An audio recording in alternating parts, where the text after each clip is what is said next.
I got wrongfully arrested. That was in 2009. When it rains, it really pours, because immediately I got out, I got terminated from work, and my name was so maligned.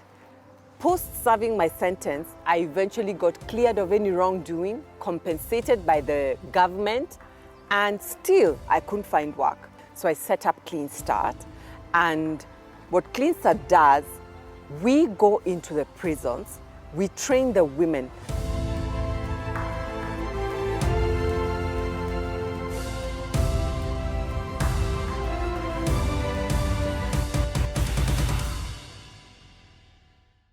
Have you ever thought about being incarcerated, or perhaps families that have gone through letting go of their loved ones just because they are serving a sentence in the prison?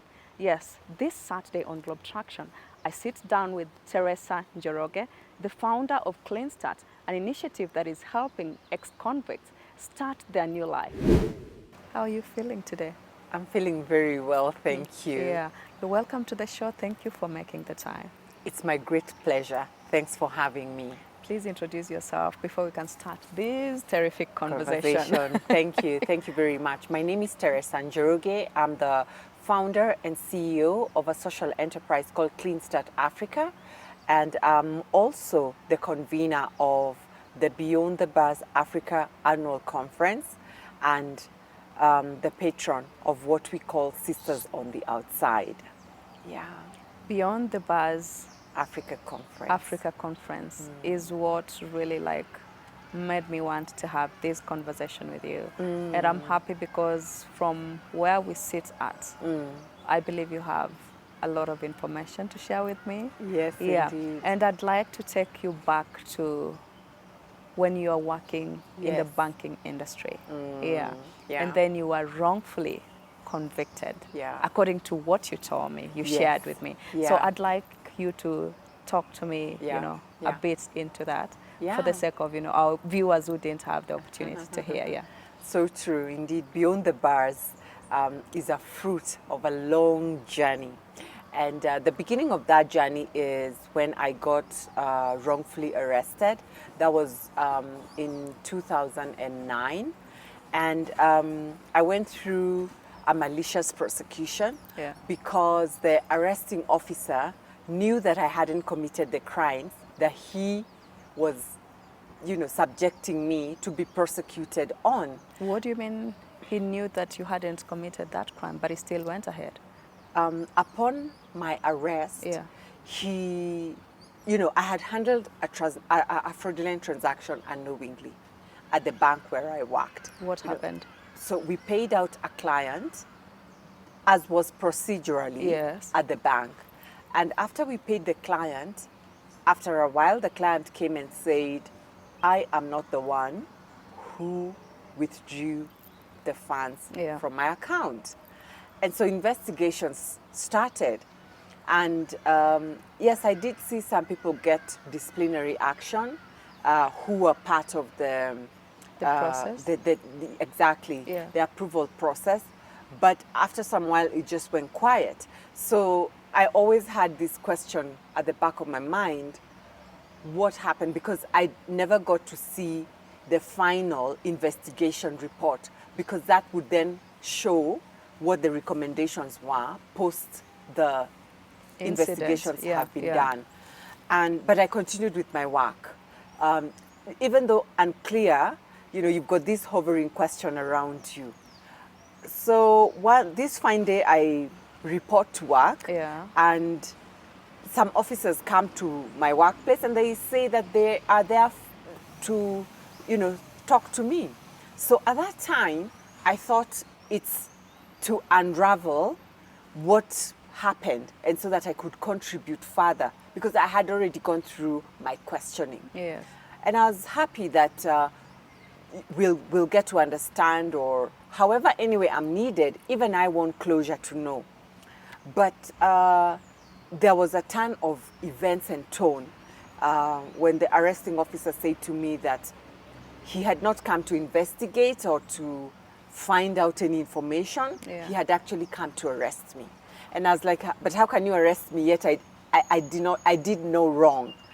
So after a back and forth, he actually arrested me, and I was taken to the central bank fraud unit Yes.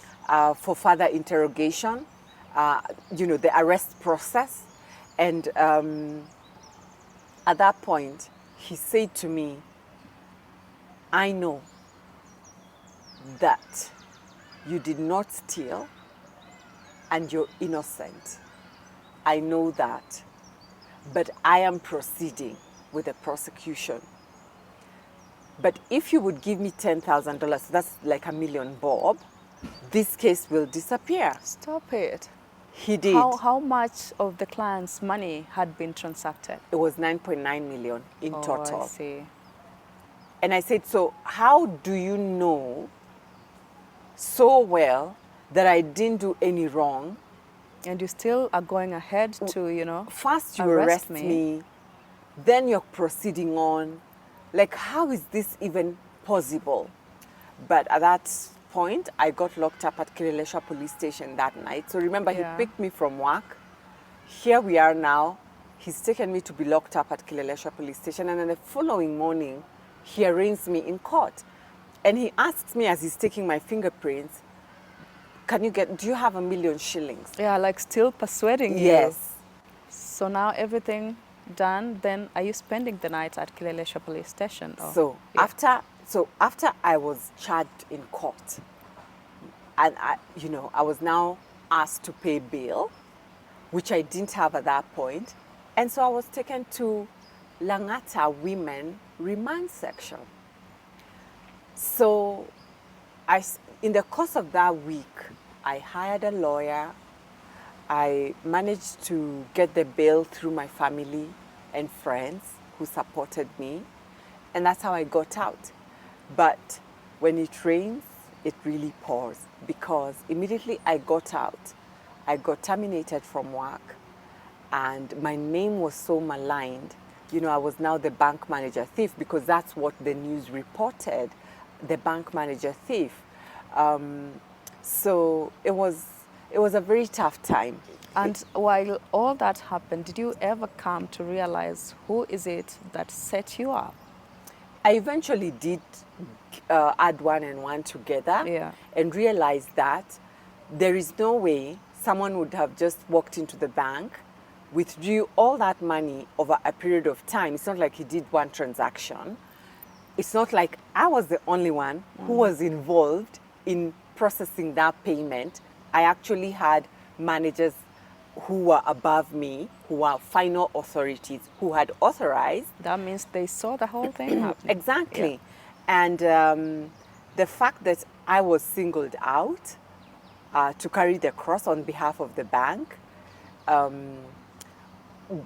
when at the end of that long route, it did add up that there were some insiders who knew what was going on, to the point that even during prosecution, we couldn't have the CCTV at the time of my serving the client, which would have been proof to favor me that I paid this client, but it was now their word against me.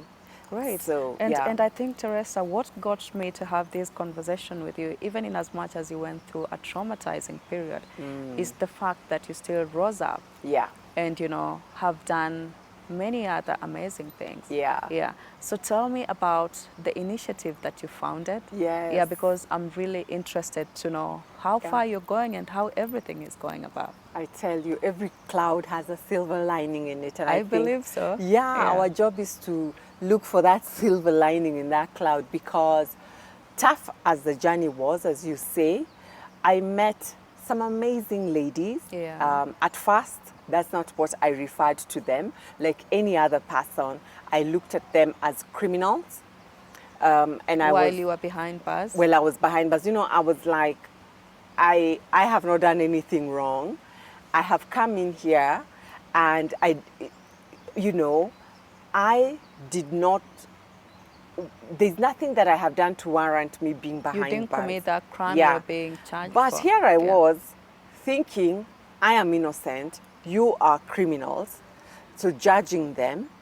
But as I stayed with them, I saw my unconscious bias, because what made me think that I was the only innocent person who had been sent there, but they were rightfully there. Like, what kind of bias is that? But you see, it's the narratives that we hear. Yeah. So you grow up knowing anyone who's there is a criminal. And as I listened to their stories, I was, drawn, so much compassion came over me when I heard their stories. These were women who never had education opportunities, because, as we all know, education here is not equal for all. That's the truth of the matter. It depends, the supply and the quality depends on how much you're able to pay. To afford. Exactly. So and that's education. And so most of them never had education opportunities, and post missing those education opportunities, definitely they didn't have high stakes when it came to employment. And if they ever were, they were underemployed. And even if that didn't happen, they didn't have capital to have economic opportunities, decent income generating opportunities. So, and I'd hear their cry. So that's how I was like, okay, I think I can do something. And remember, at the point of conviction, I had just been blessed with my firstborn daughter. She was 3 months old, and that's how, and we went into prison with her. So I was with all these other hundreds of women who were also accompanied by their children. So I'm looking at all these little innocent children. It's not their crime, yet it's their sentence. And this is how they're beginning life, including my own daughter. But I'm hopeful when I get out, I will continue fighting to give my child better opportunities. But these women are getting out to hit the streets, to go and hawk. No, there's no one actually who's even coming for them. And it was at that point, especially when I saw women leave and 2-3 months later they are back. Or a woman is being released and she's crying tears, like, where am I going? She has no bus fare, she has no food, she has no where to go and stay, and she's crying. I'm like, so prison is better for you? But hold on, when you say they're being released and 2 or 3 months they're coming back, yeah, what happened? Did they commit another crime? Yes. Sometimes deliberately. Oh, so they know if I go and hawk at a particular area, the city council, Kanjo, will come and they will rough us up and they will put us in their vehicle and we will be taken to city court or whichever court. And then we will end up in prison because I don't have bail. So why is she considering that an option?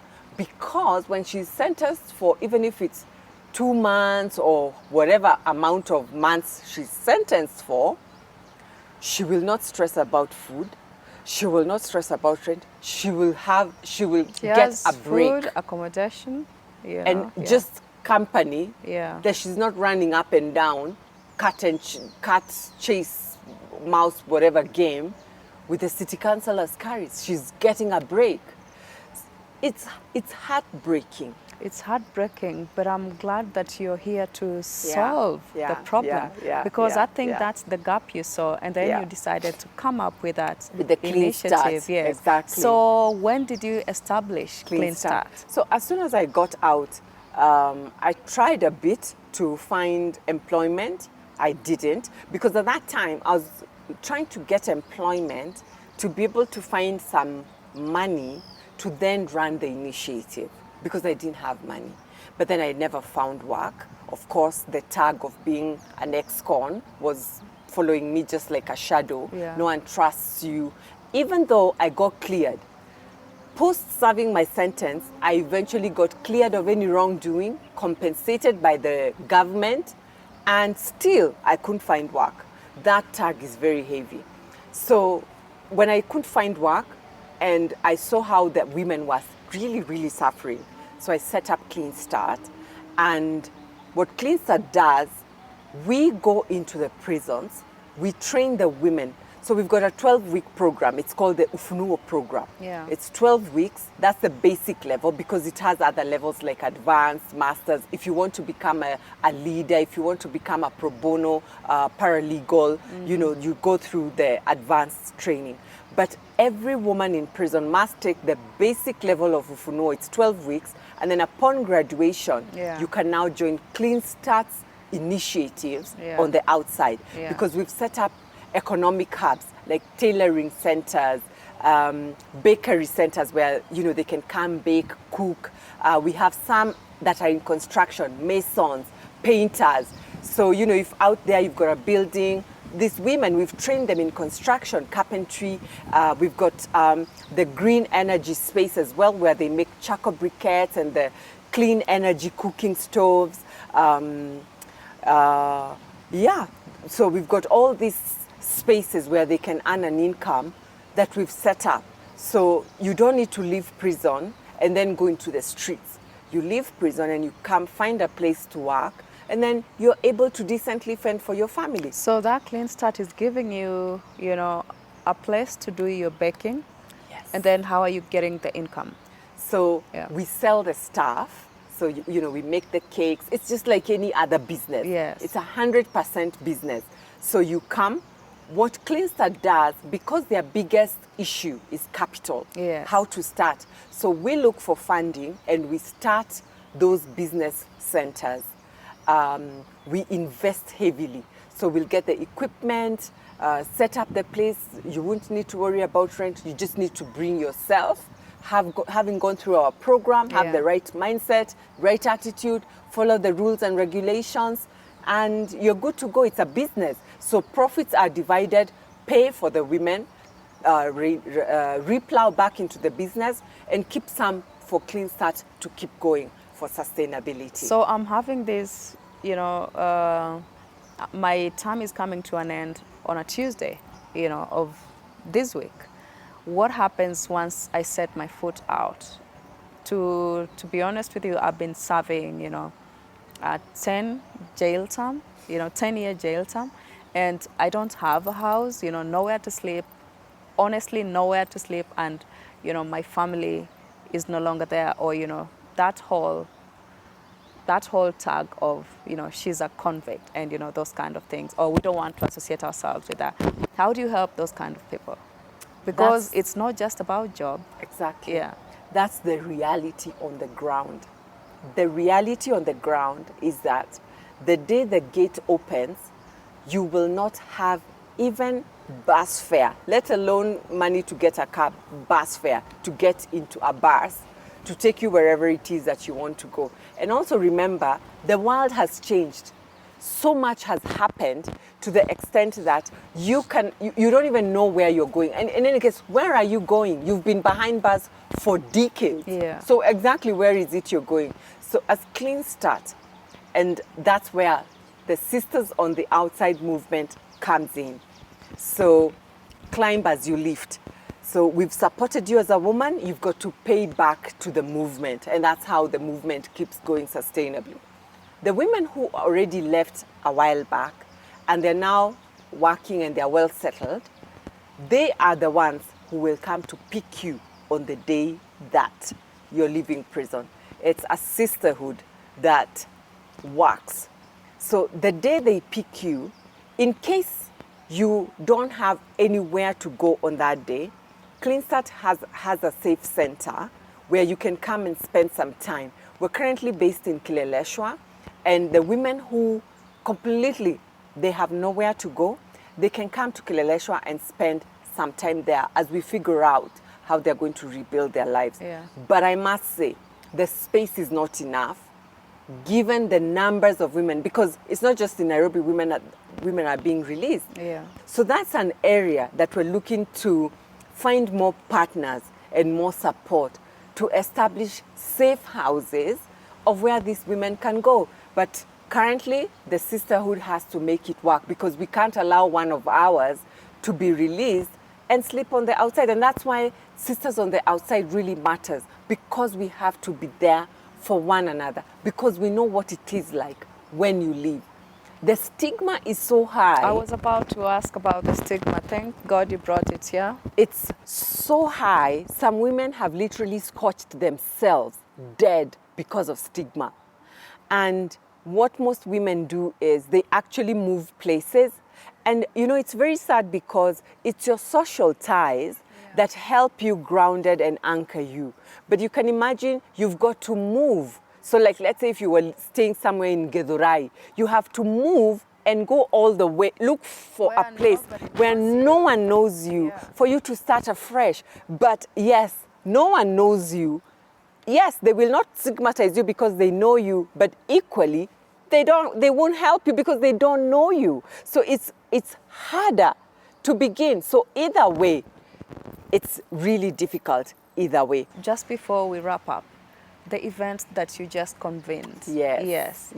I would like that you speak about it because it's brought together lots of women from lots of backgrounds, you know, sharing almost the same, you know, sort of story. So tell me about it.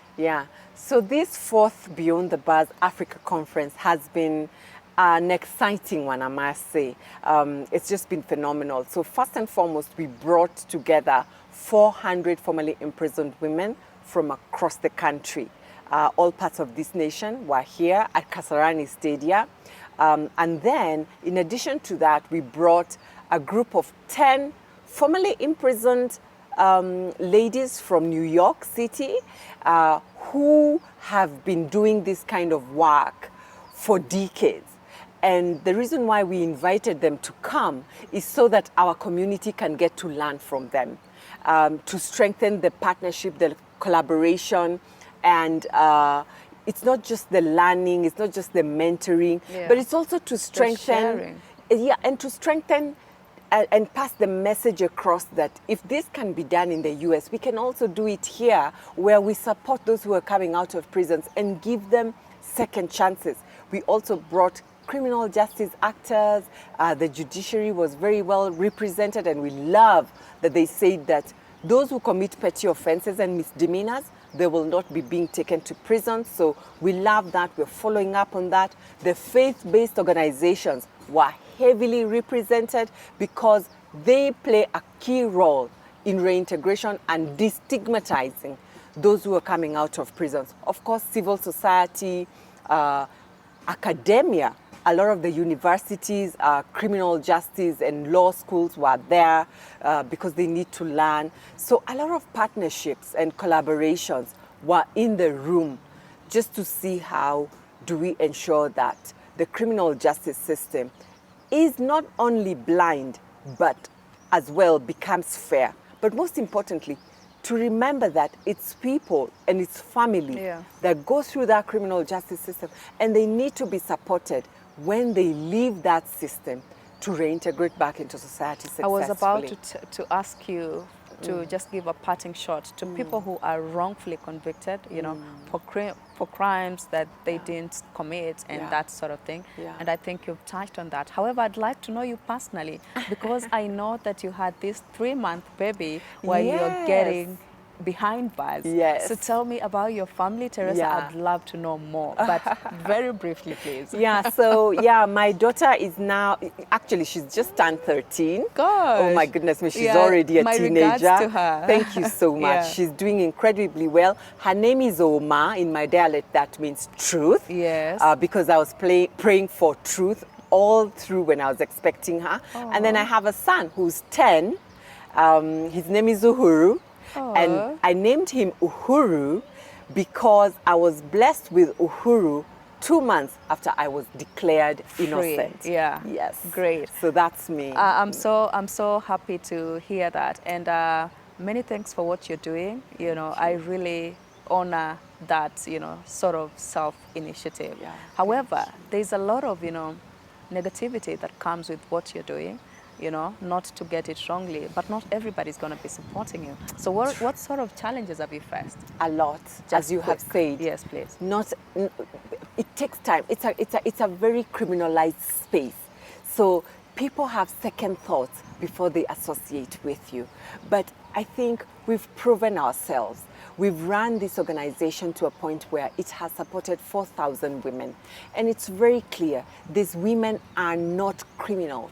These women were denied opportunities over and over and over again. And that is why they ended up in the streets. What would you do if it were you in their shoes? So let's be more empathetic. Let's be more compassionate. Let's think about others and the ones especially we leave behind. And let's look at ourselves and ask ourselves, what am I doing to ensure that there's inclusivity, that there's equity, that there's diversity? What am I doing as an individual, as a corporate, as an organization? Just think about it and commit to doing something. Thank you, Teresa. Thanks so much for your time. We would have spoken a lot more, you know that. Yeah, definitely. Yeah, but I really applaud you for what you're doing. Thank you. Many thanks for watching the show today. Join us again next Saturday at 8:30 p.m. Kenyan time only on KTN News. Remember, if you have a story you'd like to share with us, don't hesitate. Write to us through globetraction@standardmedia.co.ke or DM us on our social media platforms at globetraction. You can also follow me on my social media platforms at Pasil Telewa on Facebook, Instagram, X, TikTok, and YouTube for more of behind the scenes. But until then, I hope to catch up with you again soon, same time, same place. Bye-bye for now.